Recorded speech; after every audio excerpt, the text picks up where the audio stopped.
ഇനി പത്തനംതിട്ടയിൽ നിന്നുള്ള വിവരങ്ങളുമായി സുജു ടി ബാബു ചേരുന്നുണ്ട്. സുജു, ഏതായാലും പത്തനംതിട്ട കോട്ടാങ്ങൽ പഞ്ചായത്ത് UDF പ്രസിഡന്റ് സ്ഥാനം രാജിവെച്ച് SDPI പിന്തുണയിൽ വിജയിച്ച UDF പഞ്ചായത്ത് പ്രസിഡന്റാണ് രാജിവെച്ചതെന്ന് വിവരങ്ങൾ പുറത്തു വരുന്നുണ്ട്. 3 SDPI അംഗങ്ങളുടെ പിന്തുണയോടെ 8 വോട്ട് UDFിന് ലഭിച്ചിരുന്നു. BJPക്ക് 5 വോട്ടുകളാണ് ലഭിച്ചത്. സുജു, എന്താണ് ഈ കോട്ടാങ്ങൽ പഞ്ചായത്തിൽ നടന്നത്?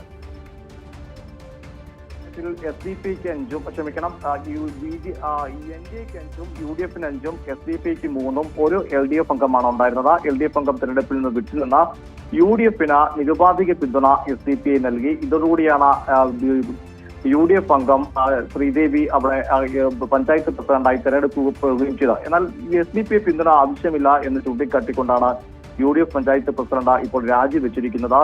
ഇനി ഉച്ച കഴിഞ്ഞ് KV ശ്രീദേവിയാണ് രാജിവെച്ചിരിക്കുന്നത്. ഉച്ചയ്ക്ക് ശേഷം നടക്കുന്ന വൈസ് പ്രസിഡന്റ് തെരഞ്ഞെടുപ്പിനും UDFിനെ പിന്തുണയ്ക്കും എന്നാണ് SDPI നിലപാട് അറിയിച്ചിരിക്കുന്നത്.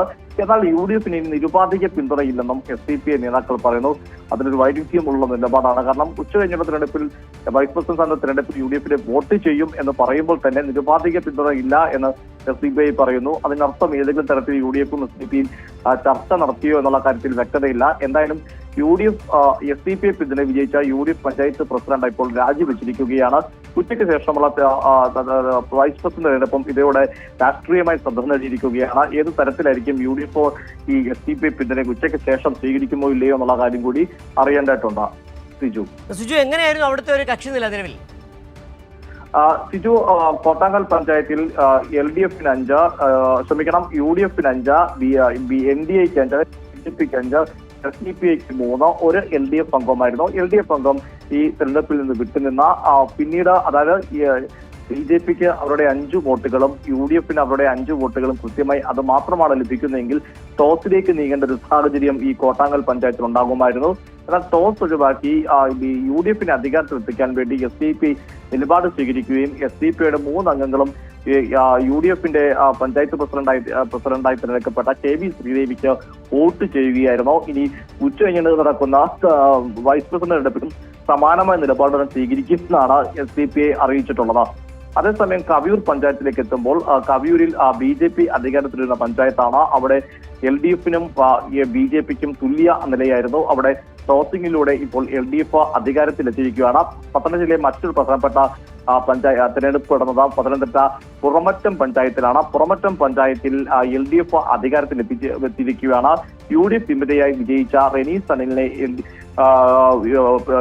LDF പിന്തുണയ്ക്കുകയായിരുന്നു. ഈ പുറമറ്റം പഞ്ചായത്തിന്റെ പ്രത്യേകത എന്ന് പറയുന്നത് മുതിർന്ന കോൺഗ്രസ് PJ കുര്യന്റെ പഞ്ചായത്താണ്. PJ കുര്യന്റെ വാർഡിൽ കോൺഗ്രസ് ലഭിച്ചത് 46 വോട്ട് മാത്രമായിരുന്നു. പുറമറ്റത്ത് PJ കുര്യന്റെ പടുതോട് വാർഡിൽ ലഭിച്ചിരുന്നത്. അവിടെ SDPIക്കും പിന്നിലായി 4ാം സ്ഥാനത്ത്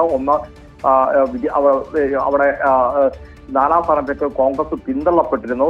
അതായത് അടിത്തട്ടിൽ പ്രവർത്തനം ശക്തമാക്കണം, കോൺഗ്രസിന്റെ പ്രവർത്തന ശൈലി മാറ്റണം, നേതാക്കൾ ജനകീയത വേണം, അടിത്തട്ടിൽ പ്രവർത്തിക്കണമെന്ന വിമർശനം ഉന്നയിച്ച PJ കുര്യന്റെ സ്വന്തം വാർഡിൽ പടുതോടിൽ കോൺഗ്രസ് പ്രവർത്തകർ PJ കുര്യന്റെ അടിവേർ അറക്കുന്ന തരത്തിലുള്ള ഒരു തരത്തിൽ പെരുമാറുകയും ചെയ്തിരുന്നു. അങ്ങനെ PJ കുര്യന്റെ ഇഷ്ടക്കാരനെ സ്ഥാനാർത്ഥിയാക്കി അതിർത്തിയെ തുടർന്ന് വിമതയായി മത്സരിച്ചവരാണ് ജയിച്ചത്. അതിന്റെ ജയിച്ച സനലിന്റെ ഭാര്യയും ആ തെരഞ്ഞെടുപ്പിൽ തന്നെ വിമതയെ മത്സരിച്ചിരുന്നു UDFിന്. അങ്ങനെ UDF വിമതയെ മത്സരിച്ച റെനി സനലിനെ പഞ്ചായത്ത് പ്രസിഡന്റായി തെരഞ്ഞെടുക്കപ്പെടുകയും ചെയ്തു. അങ്ങനെ പുറമറ്റം ഗ്രാമപഞ്ചായത്തും UDFിന് നഷ്ടമായിരിക്കുകയാണ്. കവിയൂരിൽ LDF BJPക്ക് അധികാരം ഉണ്ടായിരുന്ന കവിയൂർ പഞ്ചായത്തിൽ LDF അധികാരത്തിലെത്തിയിരിക്കുന്നു. കോട്ടാങ്ങലാണ് രാഷ്ട്രീയമായി ശ്രദ്ധ നേടിയത്. അവിടെ SDPIയുടെ പിന്തുണ വേണ്ട എന്ന നിലപാടാണ് ഇപ്പോൾ കോൺഗ്രസ് സ്വീകരിച്ചിരിക്കുന്നത്.